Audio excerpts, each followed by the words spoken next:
Hi, everybody. Welcome back to Joe Jurek's Real Estate Investing Adventures. Today, I'm in South Florida in the Fort Lauderdale area, and I'm going out with a group of real estate investor friends, and we're going to go take a look at some short sales.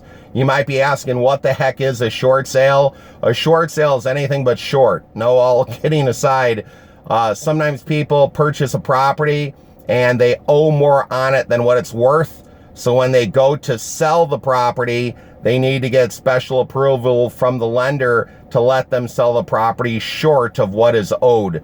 That's why sometimes the process can take a little bit longer than a regular sale. So with short sales, what's a few keys? You have to have patience. You sometimes have to make an offer and forget about it and hope and, pray, I guess, that they get accepted. The other thing you need to do is find a realtor that can navigate those waters for you. If they're familiar with working with short sales, sometimes it takes a lot of follow-up and persistence. So as you're looking at properties, maybe you'll find some golden short sales. Good luck.